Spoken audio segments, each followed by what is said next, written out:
Ma'am உங்ககிட்ட என்ன கேள்வினா, ஒரு பெண்ணாக நீங்க நம்மளுடைய எந்த திட்டத்தை வந்து நம்ம சார் சிஎம் சார் வந்து உங்களுக்கு பாஸ் பண்ண போது நெருக்கமா அப்படி அவ்வளவு க்ளோஸ் மை ஹார்ட் அப்படின்னு ஒரு திட்டம் சொல்லுங்களேன்.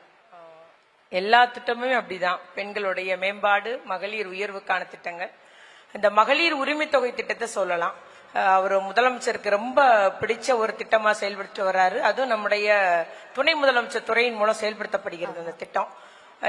இப்போ ஒரு திடீர்னு ஒரு நாள் காலையில 6:32 எல்லாருக்கும் ஒரே நேரத்துல 5000 வர வைக்கப்பட்டது பாருங்க.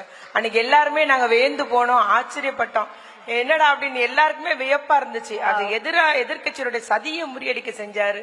அது ஒரு பெரிய விஷயம். இது இந்த திட்டம் பெண்களுக்கு பொருளாதார சுதந்திரம் தந்திருக்கு. எல்லாரும் வங்கி கணக்குலையும் பணம் இருக்குங்க. இன்னைக்கு பண்டிகை காலத்துல பெண்கள் இப்ப வட்டிக்கு வாங்குறது இல்ல.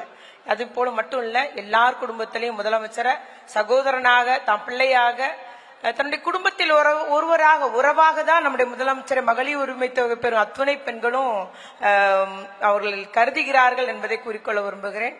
அதுபோல் அந்த விடியல் பயணம் அது வெறுமன சேமிப்பு மட்டும் இல்ல, ஒரு இடத்திலிருந்து மற்றொரு இடத்திற்கு பெண்களுக்கு பயணிக்கிற சுதந்திரத்தை தந்திருக்கு. அதுவே முந்தி கிடையாது. யாருடைய உதவியோ எதிர்பார்த்திருக்க வேண்டும். இன்னைக்கு நினைச்ச உடனே பஸ்ல ஏறி நான் போயிட்டு வந்துடுறேன், எங்க அம்மா வீட்டுக்கு போயிட்டு வந்துடுறாங்க.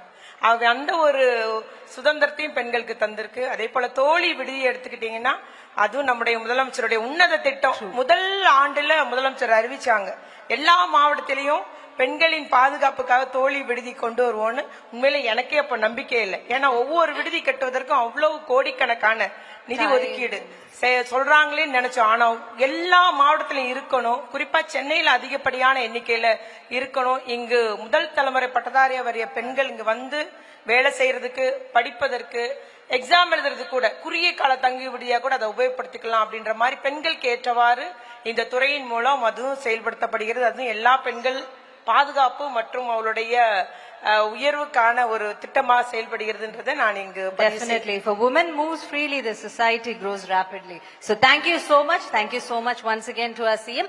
Thank you so much ma'am.